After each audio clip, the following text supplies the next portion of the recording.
e especificamente no mês de agosto, estamos trabalhando a Epístola aos Hebreus, e é muito bom, é extraordinário compreender a realidade do que a palavra gera para nós, sabe? Quando podemos assimilar ela, quando podemos nos alimentar da palavra e buscar a prática da palavra para a nossa vida. Então, assim, de uma maneira muito clara, eu quero ler com você, eu quero declarar o agir de Deus sobre você, eu quero profetizar sobre a sua vida, aquilo que o Senhor tem proposto para nós através dessa palavra. E eu tenho certeza que Deus vai falar aos nossos corações. Você entende isso? Está preparado? Não preparado para um impacto, não como um chavão, mas preparado para receber aquilo que Deus está gerando, sabe? Porque antes de mim ou qualquer outra pessoa que vem aqui, que está nesse lugar para ministrar, o Senhor, Ele está presente. E Ele tem algo a gerar ao seu coração, assim como ao meu coração. E a proposta de Deus é nos fortalecer, ou abrir os nossos olhos para que nós possamos verdadeiramente compreender o projeto de Deus para a nossa vida, sabe? Vivemos distantes do Senhor durante muito tempo. Algumas pessoas, mesmo dentro da igreja, mesmo nascendo no Evangelho, vive distante do Senhor, não compreende o projeto de Deus, o princípio de Deus, o que Ele propõe para a vida. Mas o Senhor está nos chamando, o Senhor está nos convidando a um momento particular com Ele, um momento de intimidade, um momento de relacionamento. E relacionamento com Deus é pessoal, sabe? Desculpa talvez se eu vou falar algumas coisas aqui que fica meio estranho, ou que soe estranho ao seu olhar, mas intimidade com Deus, intimidade é intimidade, sabe? Intimidade não é algo que a gente compartilha em grupo, intimidade não é algo que a gente compartilha entre pessoas. A palavra intimidade ela é melhor traduzida quando se trata do casal, sabe? Aquela intimidade de toque, de relacionamento entre quatro paredes. É assim que o Senhor quer se relacionar conosco, de dentro para fora, tocando, movendo dentro do seu coração, movendo dentro de nós, trabalhando dentro de cada um de nós. E isso é intimidade, é compreensão plena da vontade dEle, sem questionamento, sem oscilação, no que diz respeito à realidade da nossa fé. Então, Hebreus, capítulo 4, versículo 14 diz: portanto, visto que temos um grande sumo sacerdote, que adentrou os céus, Jesus, o Filho de Deus, apeguemo-nos com toda firmeza à fé que professamos, pois não temos um sumo sacerdote que não possa compadecer-se das nossas fraquezas, mas sim alguém que, como nós, passou por todo tipo de tentação, porém, sem pecado. Assim sendo, aproximemo-nos do trono da graça com toda a confiança, a fim de recebermos misericórdia e encontrarmos graça que nos ajude no momento da necessidade. Amém? A realidade desse sumo sacerdote, ou de Cristo, como sumo sacerdote, vai entrar em contraposto à realidade humana, porque o sacerdote ele foi escolhido pelo Senhor. Arão foi determinado pelo Senhor, tinha como principal responsabilidade ou serviço interceder por nós, expiar os nossos pecados, tinha como principal objetivo nos aproximar, nos conduzir a Deus. O principal objetivo, o trabalho de um sacerdote é conduzir o homem a Deus. E aí a gente vai olhando a carga de trabalho, só que isso era tão somente um ofício para ele. Se nós compararmos todo o sacerdócio humano com o sacerdócio de Cristo. E a realidade, ela está muito ligada no que nós recebemos em relação ao Evangelho, de um modo geral. Ela está muito ligada à forma que nós aprendemos de Deus e o que nós aprendemos de Deus, como as coisas nos são transmitidas.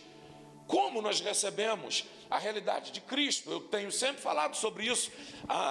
Nós entendemos o amor de Deus como um amor romântico, e o amor de Deus não é romântico, ele é sacrificial. Mas nós somos tendenciados a romantizar o nosso relacionamento com Deus, baseado nas nossas necessidades, baseados na nossa compreensão de relacionamento com as pessoas que estão à nossa volta. E a profundidade do relacionamento com Deus é completamente diferente ao que nós imaginamos, porque Deus espera que nós possamos morrer a cada dia e instante, em relação às práticas mundanas, em relação à nossa própria vontade, em relação à obstinação do nosso coração, para que, ao morrermos no que diz respeito à realidade humana, nós possamos nascer no Espírito, crescer em Deus e nos desenvolver mediante a vontade e o propósito de Deus para a nossa vida. E aí eu quero mencionar para você exatamente esse princípio. O sumo sacerdote, Êxodo 20, 18, vai tratar para nós essa situação e os deveres. Êxodo 20, 18 diz assim: vendo-se o povo diante dos trovões e dos relâmpagos e do som da trombeta e do monte fumegando, todos tremeram assustados, ficaram à distância e disseram a Moisés: fala tu mesmo conosco e ouviremos, mas que Deus não fale conosco, porque senão morreremos. Moisés disse ao povo: não tenham medo, Deus veio para prová-los, para que o temor de Deus esteja em vocês e os livre de pecar. Mas o povo permaneceu à distância, ao passo que Moisés aproximou-se da nuvem escura em que Deus se encontrava. O que isso quer dizer? Qual é a realidade? Essa obstinação do nosso coração, esse entendimento que nós temos, ou a dificuldade de compreendermos o poder e a autoridade de Deus, vai nos distanciar dele. E Deus estabelece, na verdade, os sacerdotes exatamente porque o povo não queria continuar se aproximando de Deus. O povo tinha medo de Deus, por causa da autoridade e a santidade de Deus. Então o que acontece? O Deus soberano, perfeito, puro, santo, gerava no seu povo um distanciamento, porque o povo não compreendia a clareza do que Deus estava gerando para a vida deles. E nesse contexto aqui de Êxodo, o qual nós lemos, Deus estava estabelecendo a maneira que o povo precisava proceder para que ele pudesse conviver ou viver em meio ao povo. Então Deus estabelece a forma de culto, Deus estabelece tabernáculo, Deus dá toda a direção ao povo, do que o povo precisava, de como as coisas aconteceriam, porque Deus, me permita dizer, no seu coração estava dizendo o seguinte: eu quero morar no meio do povo, eu quero viver no meio deles, eu quero estar no meio deles. E aí Deus estabelece as leis,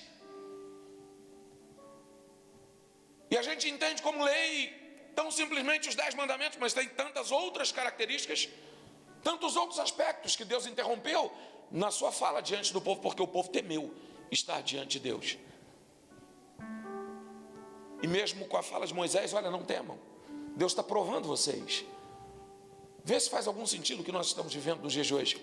Deus está provando vocês, para ver o coração, para esquadrinhar o coração, para medir o nível de dependência, para medir o nível de confiabilidade que nós temos do Senhor, o quanto nós confiamos no Senhor, o quanto nós esperamos do Senhor, o quanto nós estamos dispostos a nos prostrarmos diante de Deus e reconhecer a sua autoridade sobre a nossa vida. Deus está provando a nossa fé, baseado naquilo que confessamos, porque uma coisa é confessar, uma fé de boca, ela não é muito interessante para Deus. Tão simplesmente confessar que temos fé, ou dizer que temos fé, isso não é muito interessante para Deus. Mas as nossas obras é que são importantes. E aí entra, como eu costumo dizer, o X da questão, ou o Y da questão, sei lá, que é a nossa aproximação de Deus. O quanto nós estamos dispostos a abrir mão para nos achegarmos a Deus. E como essa situação não estava dando certo, Deus estabelece o sacerdote, ou o sacerdócio. Deus estabelece alguém para interceder pelo homem. Deus estabelece alguém para estar ali diante das pessoas. Moisés, ele vai chegar, ele chega a desejar aquilo. Ele diz: poxa, se eu pudesse, eu mesmo queria receber tal honra. Mas essa honra trazia uma responsabilidade muito grande, porque estar diante de Deus para interceder pelo povo é um negócio meio complexo. A necessidade de um amor extraordinário. a necessidade de uma compreensão da fragilidade humana extraordinária, a necessidade de olhar para dentro de si e se encontrar plenamente dependente de Deus, por entender a sua soberania, por entender quem Deus é, os seus atributos, e o que Ele fez ao abrir mão do seu Filho, Jesus Cristo, oferecendo Ele a cruz do Calvário para que eu e você tivéssemos vida. Porque todo ser humano vai ter essa dificuldade com Deus. Qualquer problema, qualquer questão, a tendência é nos distanciarmos do Senhor, é nos afastarmos do Senhor. Em alguns aspectos a gente até nós nos tornamos obstinados contra Deus por entender que Ele não nos compreende. Talvez você já viveu essa realidade. E a gente começa a falar com Deus e orar ao Senhor e querer respostas da parte de Deus baseadas nas nossas necessidades. Só que Deus não opera milagre, Deus não age na sua, na minha e na nossa vida por causa das nossas necessidades. Sabe aquela ideia que muitos de nós temos? Eu preciso. E a gente acha que porque a gente precisa, Deus é obrigado a fazer algo para tornar a nossa vida mais fácil. E não compreendemos quando Deus afunila as coisas, quando Ele aperta as coisas. Não compreendemos. Pelo menos a maioria das vezes. E aí queremos viver um padrão de felicidade. Eu quero ser feliz. Quem aqui quer ser feliz? Maravilha, isso é bom. Só que talvez a compreensão de felicidade e alegria, o que é mais importante? Felicidade, o que é maior? Felicidade ou alegria?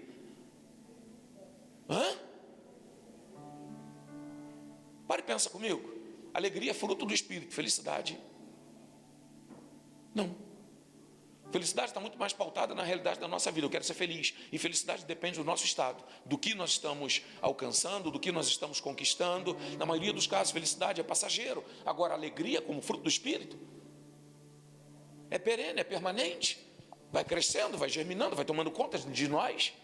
Vai alcançando a nossa vida, vai tomando conta do nosso ser, de tudo que nós somos.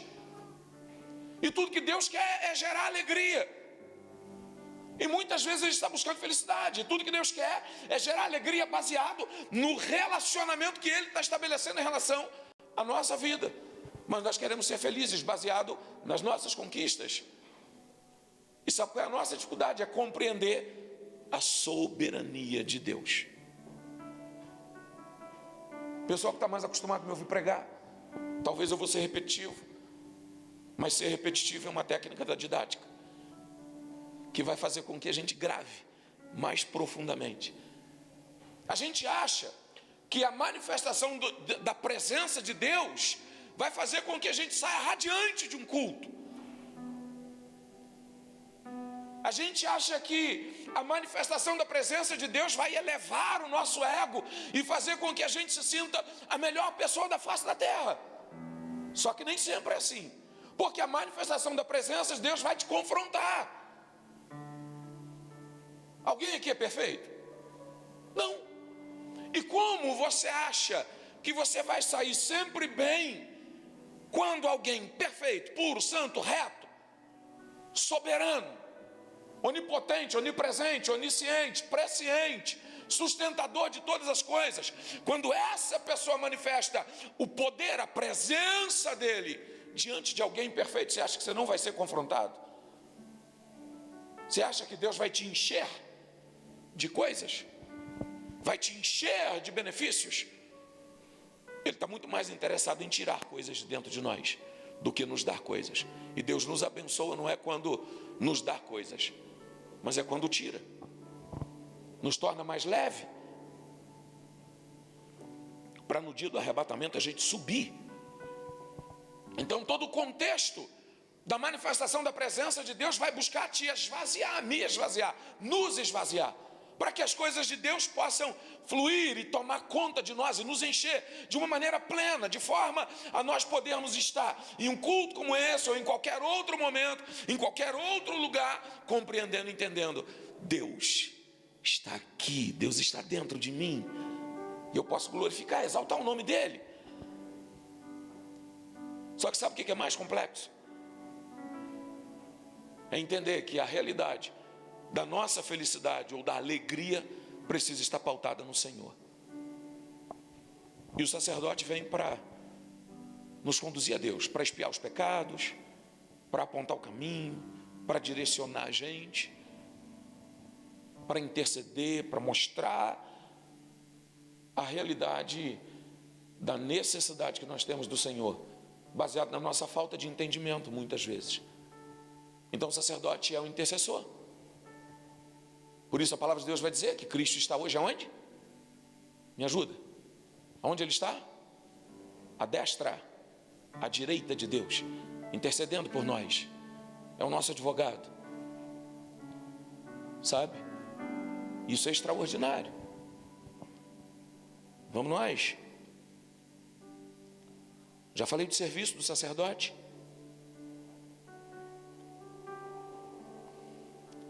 Precisamos entender que a questão da vida do sumo sacerdote era só, do ofício do sumo sacerdote, era só um trabalho.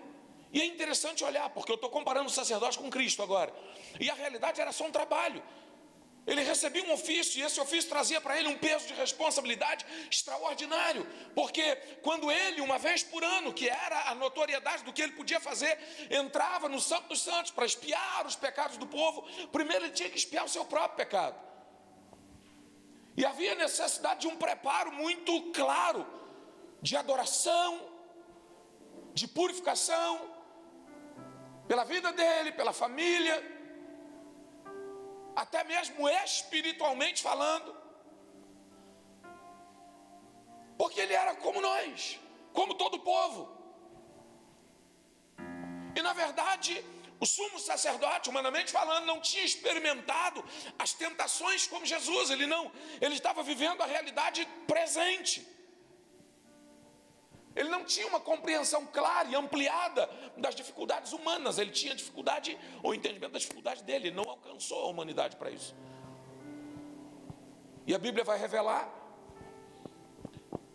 que quando isso acontecia, de ele entrar uma vez por ano para expiar o pecado do povo, sinos eram amarrados ou colocados às orlas das suas vestes, uma corda da sua cintura, e ele entrava. Pensa comigo, gente. Como que devia ser prazeroso isso. Eu fico imaginando, eu vou entrar no Santo dos Santos, eu vou expiar o pecado do povo. Eu fico imaginando como é que esse cara, o que ele pensava, o que passava na mente dele. Sabe, um passo de cada vez.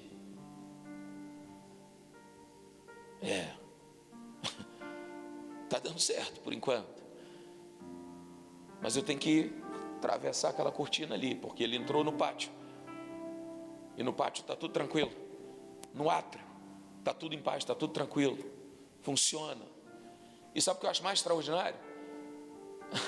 Era o acesso que se tinha, a facilidade naquilo, para se penetrar ali, porque era só um tecido que diferenciava o lugar. Do lado de fora estava tudo bem, mas aonde está a presença de Deus, a questão é diferente. E se ele entrasse lá indignamente, vamos lembrar de Nadab e Abiú, parece que é Levítico 10, que entraram no Santo dos Santos com seus incensários próprios. E a Bíblia vai revelar que desce fogo do céu e os consome vivo.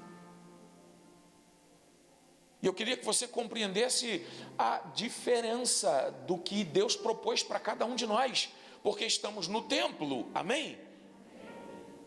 Eu estou aqui no púlpito, que é onde humanamente a gente compreende que é de onde emana, porque através da palavra, a bênção de Deus para a nossa vida, quando somos ministrados pela palavra. Mas 1 Coríntios capítulo 6, versículo 19, se não me falta a memória, vai revelar que, ou não sabeis vós que o vosso corpo não pertence a vós mesmo, mas sois templo do Espírito Santo, proveniente de Deus. Olha que extraordinário! Deus, na sua essência, quer morar dentro de você. E tudo que Ele está buscando realizar é minimizar a distância entre nós e Ele.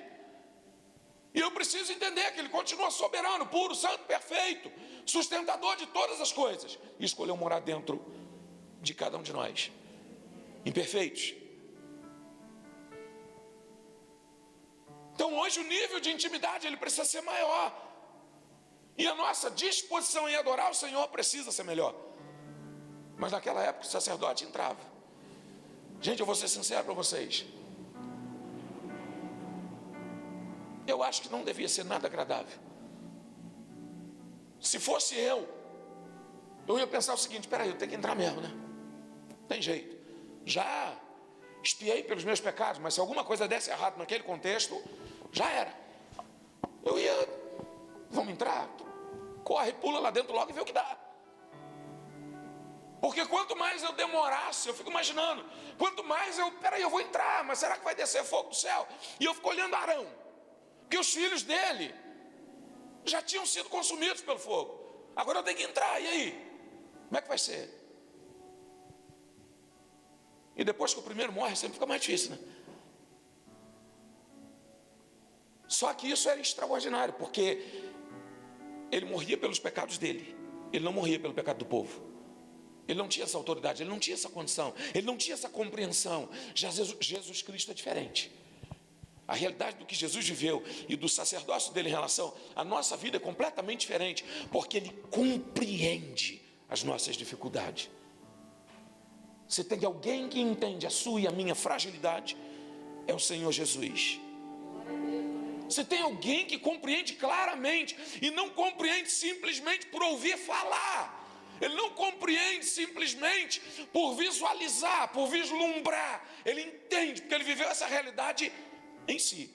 Se você pegar Mateus capítulo 4, a tentação de Jesus, Jesus não foi tentado como eu e você, sabe? Em todos os âmbitos da vida, não foi. Porque ele não viveu tudo. Ele não viveu tudo. Vamos chegar lá, eu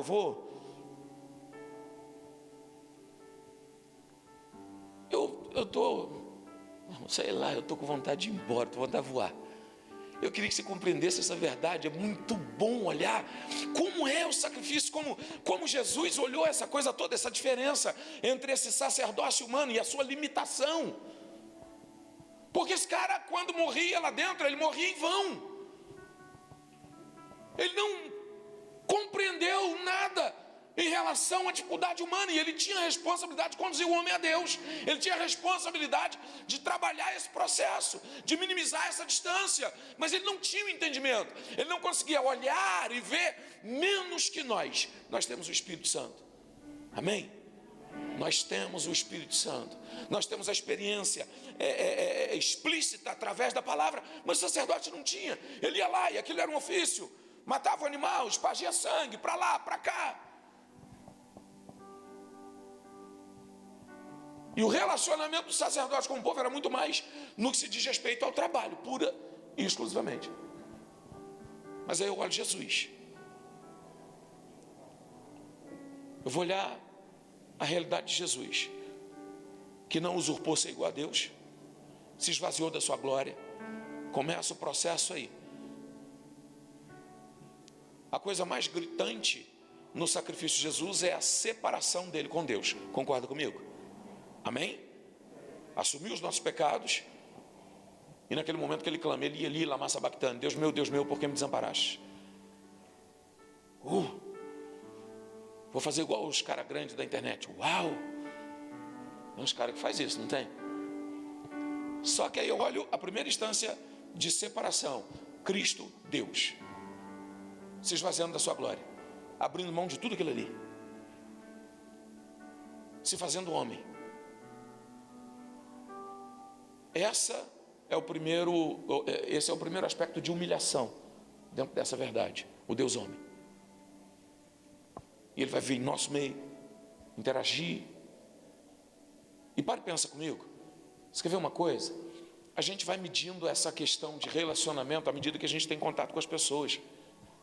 E esse contato vai revelando o pensamento, o que está dentro do coração das pessoas. E eu fico olhando Jesus em todo o contexto da sua vida, desde a sua infância até crescer, até alcançar a idade madura, o quanto ele viu da obstinação do coração humano, o quanto ele viu em relação à dificuldade do homem em compreender as verdades. Porque assim, o quanto ele não foi decepcionado antes de assumir o ministério, por pessoas próximas, por pessoas distantes, o quanto ele não aprendeu ao longo dos 33 ou dos 30 anos de idade em que ele viveu aqui, lidando com pessoas, entendendo a realidade do que, porque eu fico pensando assim, Jesus ele veio consciente de que ele precisava morrer na cruz do Calvário, amém? Só que aí ele vai deparar com os fariseus, com os publicanos, com pessoas que não estavam, que antecipadamente já estava revelando para ele a dificuldade e a obstinação dos seus corações. E o valor, o que eu acho extraordinário é a realidade do valor, do que ele já havia aberto mão.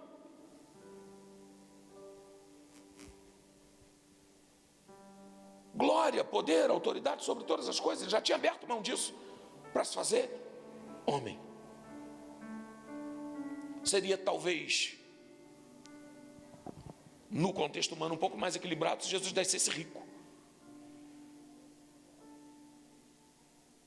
em meio às autoridades, mas não, pobre, nasceu numa manjedoura, o que vai simplesmente ressaltar a profundidade do sacrifício, porque a gente olha diretamente para o contexto da cruz, para a partir do momento que Jesus é preso.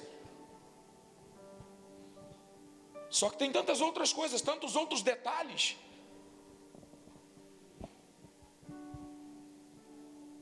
É levado pelo Espírito a ser tentado no deserto. Eu fico olhando essa questão.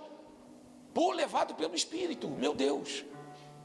Já viu o quanto nós somos frustrados ou nos tornamos frustrados por causa de uma resposta negativa de Deus em relação àquilo que a gente espera e quer? Porque se Deus não responde na hora que a gente quer, é um problema. E se a resposta ainda for negativa, piorou mais ainda.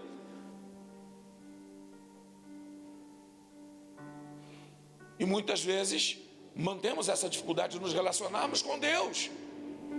Alguns estudiosos vão dizer que Nimrod, eu sempre travo a língua, não sei se é Nimrod ou Nimrod, é Nimrod, não pode ser Nimrod.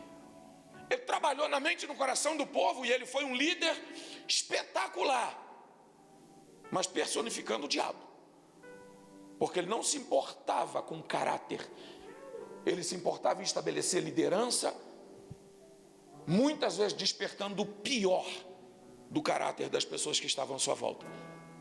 E a ideia de alguns estudiosos é dizer que ele tinha um espírito que queria se vingar de Deus. A ideia dele era se vingar de Deus pela decepção que ele sofreu com Deus. Isso é mais ou menos o que norteia muitas vezes a nossa mente, quando queremos questionar Deus. E tem hora que eu vou orar ao Senhor e tem hora que eu percebo que eu estou fazendo pirraça. Alguém aqui já fez pirraça com Deus? Sabe aquela oração? Senhor, se tu não fizer isso, eu vou abandonar tudo. Eu estou com vontade de ser eu. E se eu for eu vou dizer idiota que nós somos. Mas eu não vou ser eu. Tolo que nós somos. Pare, pensa, gente, avalia. Se o Senhor não agisse, o Senhor... Eu me lembro de uma vez que, bem recente, que eu estava aqui, e assim, a cooperação no culto não estava legal, estava muito ruim. E eu comecei a questionar Deus, e falar com Deus, Senhor, poxa, o Senhor me mandou para lá, como é que pode? Me lembro de uma vez que eu chamei o pastor Ginei para pregar aqui numa quinta-feira, e deu em torno de 24 pessoas. Aí eu saí arrebentado, frustrado, chateado. O povo está me reprovando mesmo. Mas Deus também está. Aí no domingo eu cheguei aqui para poder abrir a porta ali. Estava abrindo a porta, melhor dizendo, para o culto. E eu pensando, pô, se não vier ninguém para o culto, se vier pouca gente para o culto, eu vou sair desse lugar, não quero ficar mais não. Só sabe que eu estou aqui fazendo o meu máximo. Aí Deus vira para mim e fala assim, você veio aqui para quê? Fala para mim. Eu achei que você estivesse vindo a esse lugar para me adorar. Enquanto a sua postura for essa, não tem porquê pessoas chegarem a esse lugar. O que você vai passar para eles? O que você vai ensinar para eles? Naquele dia eu descobri que quem destrói a igreja é o líder. Sabia? Que quem estraga a igreja é o líder. E Deus quer arrancar isso de nós. Ele quer mover isso dentro do nosso coração. De dentro do nosso coração. Então tá bom, vamos adorar, né? Vamos servir o Senhor. Vamos deixar com que a graça dele inunde a nossa vida. Vamos reconhecer a autoridade do Senhor sobre a nossa vida. E as coisas foram mudando. Aí vem pandemia. Mudou tudo de novo. E Deus está provando a nossa fé. Ele está trabalhando dentro de nós. E a obrigação nossa, a minha obrigação, a obrigação do sumo sacerdote é conduzir o povo a Deus e trazer essa intimidade plena com Ele. Eu quero voltar lá atrás. Vocês estão conseguindo entender o que eu estou falando? Amém? Tem certeza? Está conseguindo? Tá? Então vamos lá, eu quero voltar lá atrás. Nesse contexto de adentrar no Santo dos Santos. E aí, porque eu quero falar do outro aspecto. Quando o cara entra lá, sabe? Então pulou, como era a cortina, devia ser fácil, né? Rompeu, pulou, estou lá dentro, pum. Não morri não. Estou aqui. Gente, para e pensa no sentimento extraordinário que não deveria ser para esse sacerdote lá dentro, entendeu? E não descer o fogo do céu. Estou vivo, posso fazer o que eu preciso fazer aqui. Porque eu fico olhando outro aspecto. Estou bem na fita, estou bem com Deus. Não desceu o fogo do céu. Estou bem. Irmão, de verdade. Aí eu já ia ser queimado, porque eu ia levar uma faca para cortar a corda. Não saio mais daqui. Deixa eles para lá. Eu quero ficar aqui dentro. Aonde havia a manifestação ou a demonstração da manifestação mais plena, mais clara da presença de Deus. E ali eu acho que era o melhor momento. Poucas horas, talvez, não sei. A Bíblia não precisa quanto tempo o sacerdote ficava ali quando ele entrava para espiar o pecado do povo. Não sei quanto tempo, mas eu ia... Como é que fala? Espargir, como é que é? Eu ia fazer esse negócio aí, mas eu ia fazer com conta-gota, irmão. Sei como é que era, se jogava assim, eu ia arrumar um conta-gota, uma gotinha por vez, para demorar o máximo possível, porque eu estava na presença de Deus e eu não fui consumido. Ali é que manifestava a maior plenitude do sacrifício do sumo sacerdote. Estou bem com Deus, mas posso falar, posso ser sincero para você? Ele pensava no povo como obrigação. Eu tenho que cumprir o meu ofício. Eu tenho que cumprir meu ofício. Depois ele saía dali. Passava-se mais um ano. E no próximo ano, na data ideal para isso, a mesma tensão, a mesma dificuldade, as mesmas dúvidas, isso se repetia. Sabe? Só que hoje, nós temos um sumo sacerdote que compreende as nossas fragilidades, que entende as nossas fragilidades. Um sacerdote que não tem pecado, não precisava oferecer sacrifício por ele mesmo. E isso aqui é extraordinário. Porque assim, Jesus não conheceu a prática do pecado, ele não conheceu o pecado em si, ele não pecou em momento algum e foi tentado. Em todas as questões da vida ele fora tentado, mas ele não conheceu o pecado em si. E isso traz uma profundidade na necessidade, ou na busca, melhor dizendo, olhando a ótica de Deus para nós, na busca por se relacionar conosco. Estávamos ontem aqui falando sobre isso. Jesus ele não compreende o seu pecado a partir do momento que você confessa a ele. Isso é extraordinário, ele é onisciente. Ele não passa a conhecer o meu, o seu, o nosso pecado a partir do momento que nós dobramos o nosso joelho ou de pé, em qualquer circunstância, passamos a ele ou nos achegamos a ele dizendo: Senhor, eu pequei. Ele conhece isso desde a eternidade. Desde a eternidade. Ele sabe a obstinação do coração de qualquer um de nós. Ele entende esse contexto, e eu queria que você compreendesse isso, que assim, pensa no máximo disso. Deus compreende atitudes e reações que eu e você podemos ter negativas, que hoje nós ainda não sabemos. Através de Jesus Cristo ele tem esse entendimento. Todo ser humano é capaz de cometer a pior atrocidade, só depende do incentivo certo.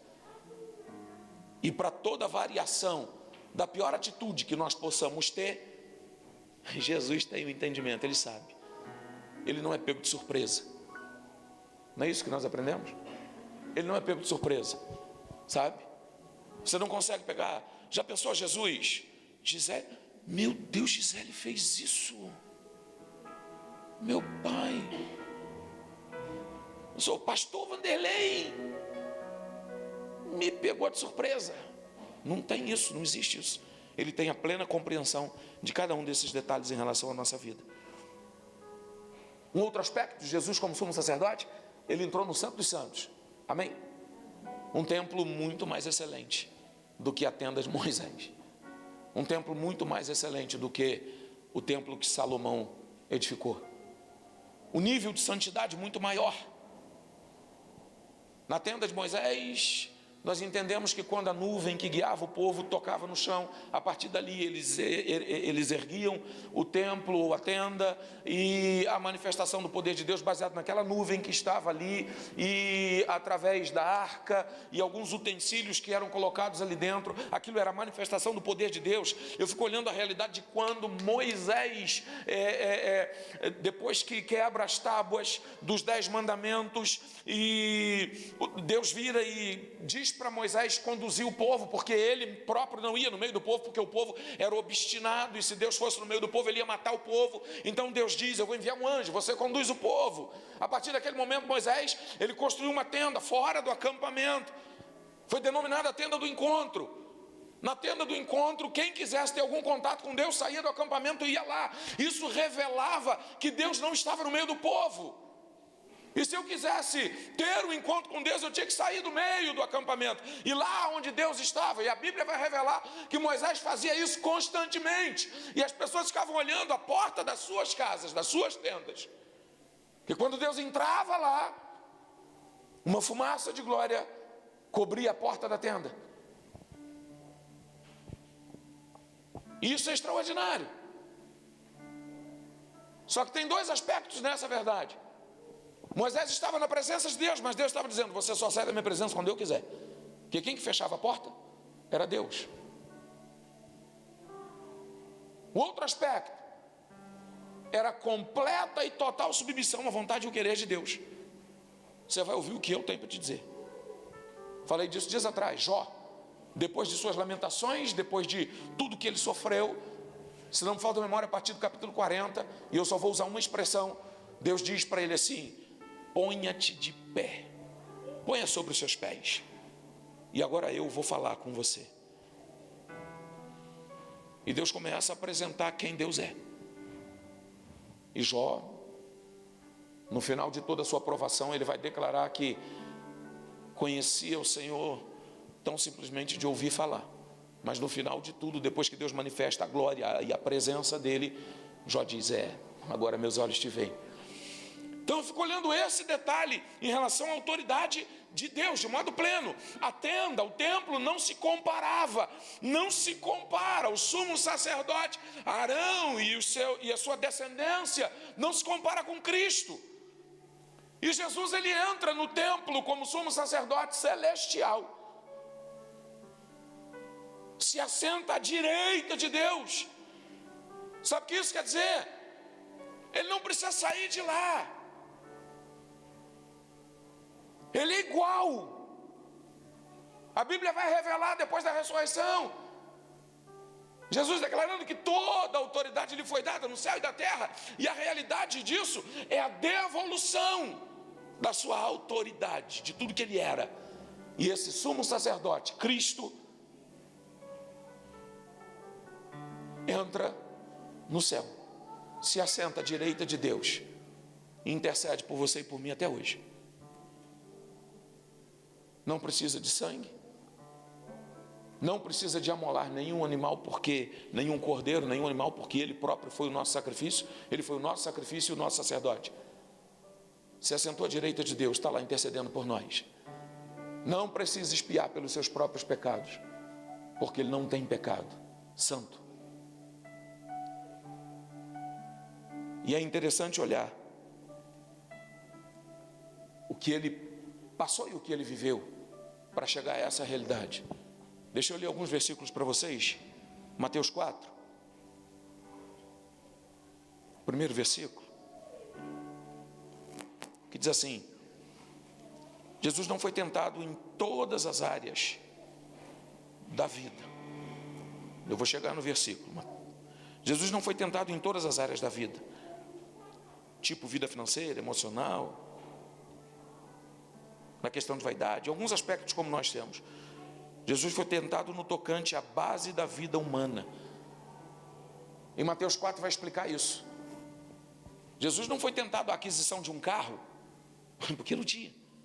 De uma charrete, de um cavalo, de uma carroça, de nada disso. Porque não tinha, não era a realidade dele. Ele não foi tentado à compra de uma propriedade, se sentir orgulhoso por aquilo ali. Ele foi tentado na base da realidade humana: corpo, alma e espírito. E a partir daí se discrimina todo o contexto da nossa vida. Jesus foi tentado em cima dessa base. Na tentação de Jesus, Mateus 4, a Bíblia vai revelar que depois que ele teve fome, quem que apareceu a ele? Quem? O diabo. Quanto tempo ele ficou de jejum? 40 dias e noites. E depois que ele teve fome, o diabo vira para ele e diz assim: olha, diz a essa pedra para que ela se transforme em pães. Tentação no corpo. Primeira realidade, a necessidade de alimento. Segundo aspecto, se você é o filho de Deus, não, desculpa, Mateus 4,3, o tentador aproximou-se dele e disse: se você é o filho de Deus, manda que essas pedras se transformem em pães, só para embasar para você. E Jesus vai dizer: nem só de pão viverá o homem. Mas a realidade ali do que o diabo estava tentando fazer é neutralizar humanamente Jesus pela sua maior necessidade, a necessidade de alimentação. É o que acontece com todos nós. Primeira reação de uma criança quando nasce, a primeira necessidade é a necessidade da vida. Ela tem que puxar o ar para respirar. Segundo aspecto é a alimentação. Tem que comer, tem que mamar, tem que gerir alguma coisa. É a necessidade básica, é o que move cada um de nós. Segundo aspecto, Mateus 4,6. Se você é o filho de Deus, jogue-se daqui abaixo, pois está escrito que ele dará ordem aos seus anjos a seu respeito, e com as mãos ele o segurarão, para que você não tropece em alguma pedra. O contexto emocional. Em todos os aspectos nós temos as três questões, porque o diabo vai sempre falar: se tu é o filho de Deus, está colocando em dúvida essa questão emocional, a segurança de Jesus. Joga-se daqui abaixo.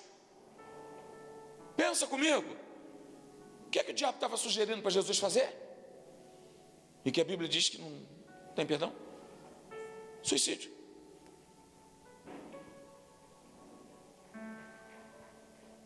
Vamos para o terceiro aspecto. 4,8. Depois o diabo levou a um monte muito alto e mostrou-lhe todos os reinos do mundo e o seu esplendor. Versículo 9. Ele disse: tudo isso lhe darei se você, prostrado, me adorar. Aí entra o princípio da questão espiritual, a quebra total do relacionamento com Deus. O diabo está levando Jesus no mesmo princípio que ele conseguiu conduzir Eva, ou Adão e Eva, no mesmo princípio de virar as costas a Deus. Aí entra o contexto espiritual. Jesus foi tentado nessas bases. E deixa eu falar uma coisa para você: ele não pecou. Ele não pecou. Simplesmente por amor e por quem ele é. A soberania de Deus, nós conseguimos compreendê-la a partir do amor, baseado no amor que Ele tem por nós. A partir do sacrifício de Cristo Jesus, João 3,16, pelo menos toda assembleana vai dizer que esse é o texto áureo dele, que Deus amou o mundo de tal maneira que deu seu Filho unigênito para que todo aquele que nele crê não pereça, mas que tenha vida eterna. E a gente começa a romantizar essa questão, e isso não é romântico. O amor de Cristo é sacrificial. A manifestação do amor de Deus levou Jesus à cruz, à morte, e morte de cruz. A manifestação do amor de Deus hoje continua exigindo morte. Só que Jesus não morre mais, agora quem tem que morrer sou eu e você. E quando eu falo de morrer, é morrer para o mundo, tá, gente?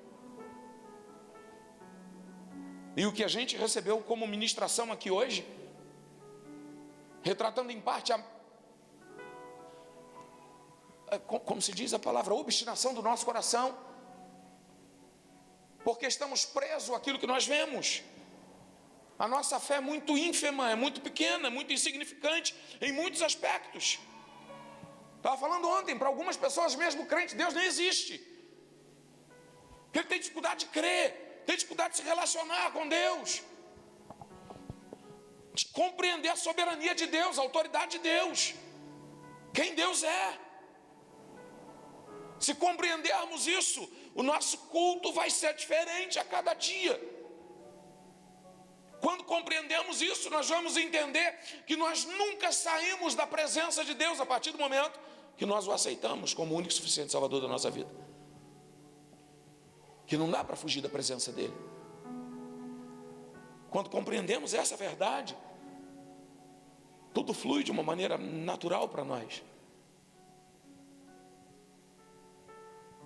Porque já parou para pensar o quanto nós neutralizamos Deus em nós?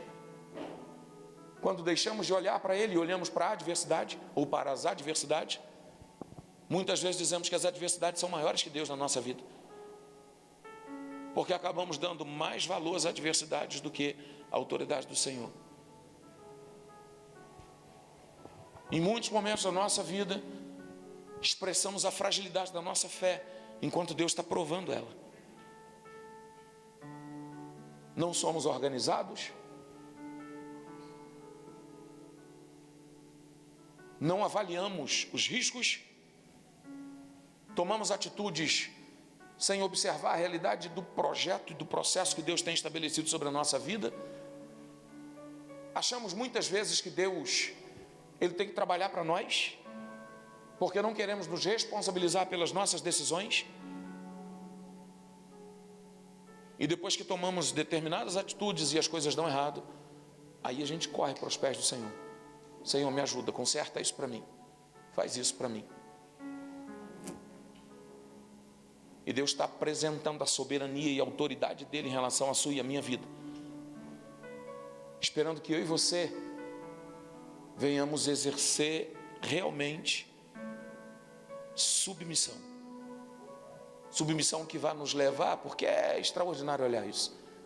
Sabe, a gente fica assim, não, tem que ser submisso ao Senhor. E a gente fica esperando Deus ditar algumas coisas para a gente mostrar que somos submissos. Só que a submissão real que Deus espera de cada um de nós, Tiago capítulo 4, versículo 7, sujeitai-vos, pois a Deus, ou achegai-vos, pois a Deus, e Ele se chegará a vós. Deus não precisa provar nada para você e para mim, Ele é soberano. E se você parar para pensar, a primeira atitude para que algo aconteça na nossa vida, no que diz respeito ao nosso relacionamento com Deus, precisa ser minha e sua, não de Deus. Sou eu que preciso me achegar, somos nós que precisamos nos achegar a Ele. E se você se achegar a Deus, Ele se achegará a você. E deixa eu te falar uma coisa, se nós nos achegarmos a Deus, Ele se achegando a nós, Ele não precisa fazer nada, gente. Eu já falei para vocês de uma experiência que eu tive, eu não vou me deter a ela, mas eu queria só, de um momento que estava aí o pastor Enés num carro, no alto de olaria, e eu gritando para Deus, Senhor, me dá meu presente. E eu não sei o que me levou a falar com Deus pedindo um presente. Eu botei o rosto para lá de fora e comecei a gritar, Deus, me dá meu presente, mas eu não sei qual era o presente, eu não tenho noção do que era. Eu só fui impelido a gritar. E no final daquele dia, eu fui parar em Cordeiro para ministrar uma palavra no nosso templo que tinha em Cordeiro, não tem mais. Não sei se o tempo fechou porque eu preguei, acabou com tudo, entendeu?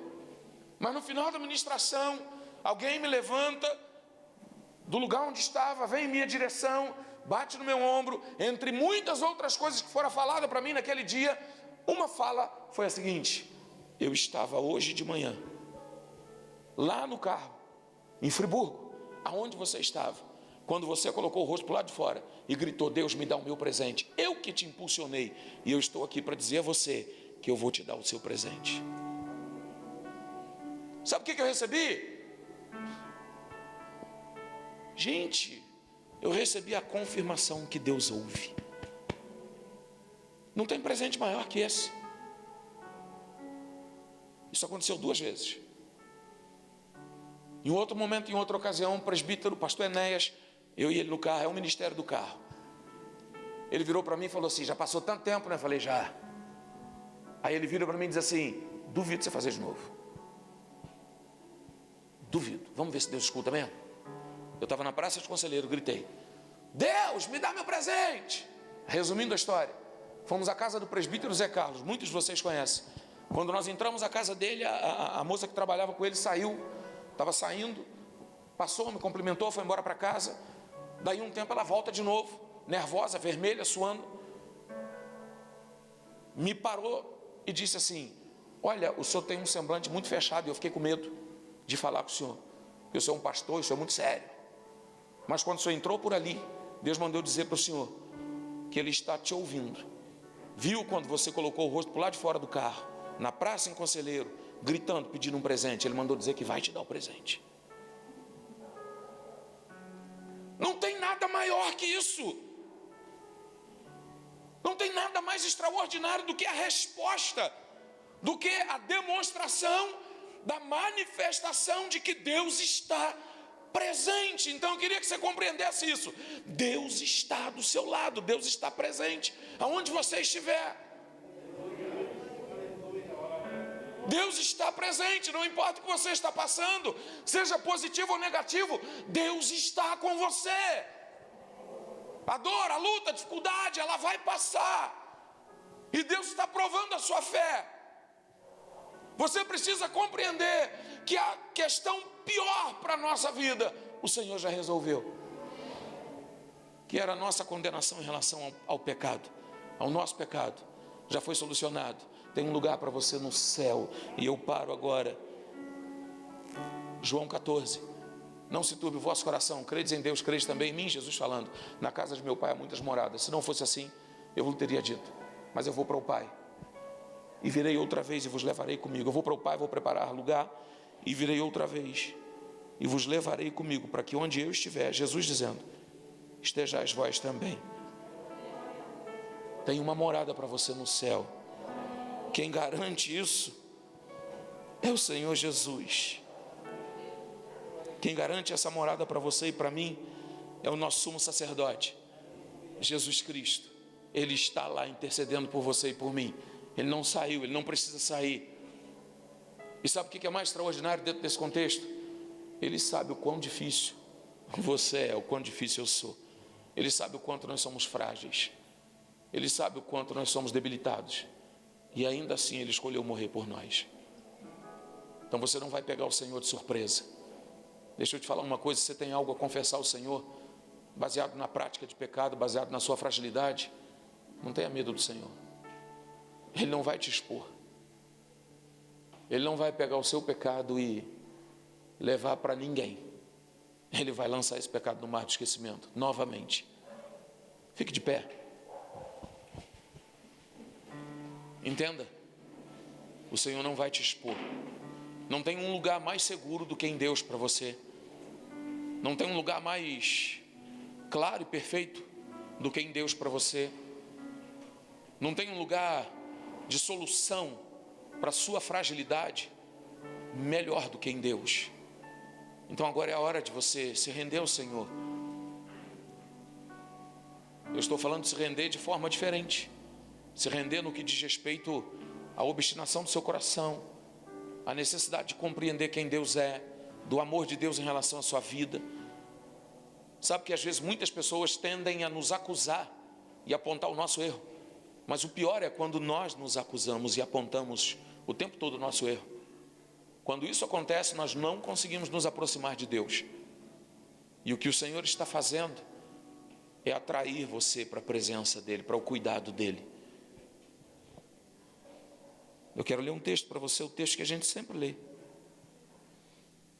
no contexto da ceia, que diz assim: porque eu recebi do Senhor o que também vos entreguei, que o Senhor Jesus, na noite em que foi traído, tomou o pão, e tendo dado graças, partiu e disse: isso é o meu corpo que é dado em favor de vocês, façam isso em memória de mim. Da mesma forma, depois da ceia, ele tomou o cálice e disse: este cálice é a nova aliança no meu sangue, façam isso sempre que beberem em memória de mim. Porque sempre que comerem deste pão ou beberem deste cálice, vocês anunciam a morte do Senhor até que Ele venha. Portanto, todo aquele que comer do pão ou beber do cálice do Senhor indignamente, será culpado de pecar contra o corpo e o sangue do Senhor. Examine-se, pois, o homem a si mesmo, e então coma do pão e beba do cálice. Pois quem come e bebe sem discernir o corpo do Senhor, come e bebe para a sua própria condenação. Por isso há entre vocês muitos fracos e doentes, e vários já dormiram. Mas se nós nos examinarmos a nós mesmos, não receberemos o juízo. Quando, porém, somos julgados pelo Senhor, estamos sendo disciplinados, para que não sejamos condenados com o mundo. Amém? A palavra do Senhor. Sabe o que isso quer dizer? Eu não tenho autoridade para impedir você de participar da ceia. Não posso fazer isso. Não é meu papel. Eu não tenho capacidade e autoridade para julgar quem é digno e quem é indigno. O texto está dizendo: examine-se o homem. Ajuda. Examine-se o homem. E se você achar que é digno, faça. Participe. Existem algumas questões no contexto bíblico, e não tem um versículo ou um texto melhor do que Gálatas 5,19, que vai revelar essa clareza para nós, que vai falar das obras da carne. Romanos 8 diz que nenhuma condenação há para os que estão em... Quem está em Cristo Jesus está livre. É digno, você pode julgar a si mesmo. Avalie você, sabe? Nenhuma condenação há para os que estão em Cristo Jesus, que não andam segundo a... Mas Gálatas 5,19 vai falar das obras da carne: prostituição, lascívia, idolatria, porfia, feitiçaria, vanglória, vícios, glutonaria e coisas semelhantes. O que eu acho mais extraordinário nesse texto é quando ele diz coisas semelhantes, porque aí abre um leque de tantas outras coisas. E o texto vai dizer: quem pratica essas coisas não herdará o reino de Deus. Então, assim, eu tenho um parâmetro na palavra para definir se eu sou digno ou não. Então julgue. Julgue você, a sua dignidade ou não. Apóstolo Paulo, quando começa o texto, ele diz: porque eu recebi do Senhor o que também vos. Então qual é o nosso parâmetro? O Senhor. Amém? Nosso parâmetro é o Senhor. Eu quero consagrar agora esses elementos.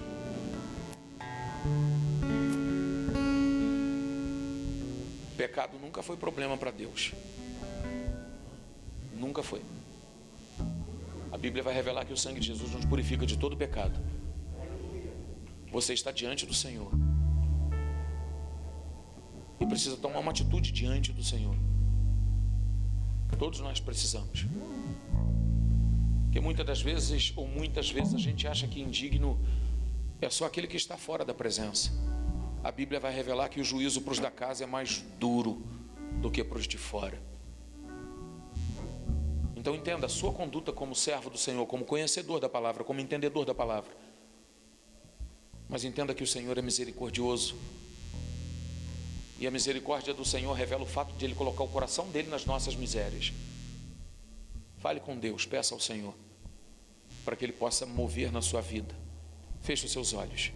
Senhor, meu Deus e Pai, nós estamos, Senhor, diante de Ti, Clamamos, ó Deus, pela Tua graça e direção sobre a nossa vida. Nós reconhecemos, Senhor, que precisamos de Ti, que dependemos de Ti. Reconhecemos, ó Deus querido, que sem Ti nada somos. Reconhecemos que o Teu sangue nos purifica de todo pecado. Reconhecemos, Senhor, que após sermos purificados, precisamos nos sujeitar a Ti, a cada dia, instante, a cada momento. Então, Senhor, olha para a necessidade do nosso coração, para a obstinação do nosso coração, e revela-nos mais uma vez o Teu amor. Revela-nos mais uma vez a Tua bondade, a Tua graça, a Tua misericórdia, porque nós queremos e somos gratos pelo Teu sacrifício à cruz do Calvário, por tudo que o Senhor passou, pela quebra no seu relacionamento com o Pai, por causa do nosso pecado, e por isso estamos aqui essa noite, por gratidão a Ti.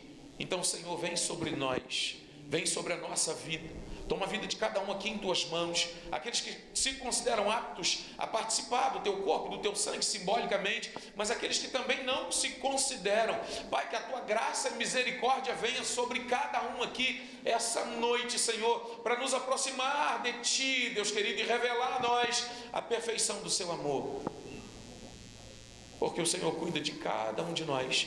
Então, em nome de Jesus, eu consagro a Ti esse suco, eu consagro a Ti esse pão, o suco e o pão que cada um vai participar, porque o efeito está naquilo que cada um tomar, Senhor, não no que sobejar, mas no que cada um participar, porque esse ato revela comunhão, Senhor, e o que nós estamos demonstrando no mundo espiritual e também físico, é que nós somos do Senhor, nós somos propriedade Sua.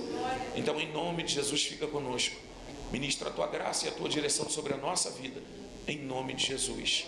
Você considera consagrado ao Senhor o pão e o suco, amém?